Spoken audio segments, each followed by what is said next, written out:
అవే కవి ఏంటమ్మా? సార్ వినాయక చవితి వస్తుంది కదా సార్, గణేష్ చందా ఇస్తారని. గణేష్ చందనా? ఎక్కడ ఉంటావమ్మా నువ్వు? ఇంతకీ నేను ఎప్పుడు చూడలేదు. ఇక్కడండి, వీధి చివరే మా ఇల్లు. ఓ అవునా, మరి మా షాప్ వచ్చి ఎప్పుడు సరుకులు కొన్నా చూడలేదమ్మా. మరి సరుకులు ఎప్పుడు ఎక్కడ కొంటావు? సరుకులే అండి, షాపింగ్ మాల్కి వెళ్ళినప్పుడు కొనేసుకుంటాం సార్. ఆయన ఎప్పుడైనా చూసావమ్మా? మన సొంత చివరే రెడీమేడ్ బట్టల షాపు. అవునండి, మీరు కూడా చందా రాసేస్తారా? బట్టలు ఎక్కడ కొంటావమ్మా? బట్టలు అండి ఆన్లైన్ లో ఆర్డర్ పెట్టేసుకుంటాను సార్. బాగుందమ్మా. సరుకులు ఏమో షాపింగ్ మాల్ లో కొంటావు, బట్టలు ఏమో ఆన్లైన్ లో ఆర్డర్ పెడతావు. చందా మాత్రం మా దగ్గరికి వస్తారు కదా. ఆన్లైన్ వాళ్ళు ఎంత ఇచ్చారు ఇంతకీ చందా? అబ్బే, ఆన్లైన్ లో ఎందుకు ఇస్తారండి చందా?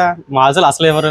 మిమ్మల్ని మాల్స్ కి వెళ్ళొద్దని చెప్పట్లేదమ్మా, ఎప్పుడన్నా సరదాగా వెళ్ళండి. కాకపోతే మమ్మల్ని ఎంకరేజ్ చేయండి. మేమందరం మీ అవసరాలు తీర్చడానికే కదమ్మా ఇక్కడ షాపులు పెట్టుకుని పొద్దున్న నుంచి తెరిచి కూర్చున్నది. ఎప్పుడన్నా మీకు 10 పరకో తక్కువ అవుతే పర్లేదులే అమ్మా, రేపు తీసుకొచ్చేవ్వండి అని అంటామే తప్ప ఎప్పుడన్నా సరుకు అక్కడ పెట్టామంటావా? అయితే మాల్లో అయితే ₹1 తక్కువ వచ్చినా ఏ ఐటమ్ తీసేయమంటారు సార్ అని అడుగుతారు. అంతే కదా, అర్విస్తారు వాళ్ళు. ఏ అవసరాలకైనా ఎవరికి ఏ ఇబ్బంది వచ్చినా సరే ముందు వచ్చేది మా లోకల్ షాప్ వాళ్ళే అమ్మా. మన వీధిలో ఉన్న వాళ్ళు, మన ఊర్లో వాళ్ళు మన దగ్గర కొనకపోతే ఇంకెవరు కొంటారు? ఎక్కడో ఆన్లైన్ లో ఎవరో అమ్ముతూ ఉంటే అవి కొంటూ ఉంటే మన ఊరు ఎప్పుడమ్మా బాగుపడేది? మాకంటూ వ్యాపారం ఉంటేనే కదమ్మా మేము మీకు చందా రాయడానికన్నా, అన్నదానాలు కానీ ఇంకోటి కానీ రాయడానికన్నాని. సరేలే, అవన్నీ పక్కన పెట్టి ఎందుకు ఎంత చందా రాయమంటో చెప్పు. వద్దండి, మీ దగ్గర సరుకులు కొన్నాకే మళ్ళీ చందాకి వస్తాను. ఇప్పుడు బాగా అర్థమైంది సార్ లోకల్ షాప్ యొక్క వాల్యూ ఏంటో. దయచేసి మీ ఊర్లో మీ వీధిలో ఉన్న లోకల్ షాప్స్ ని ఎంకరేజ్ చేయండి ప్లీజ్.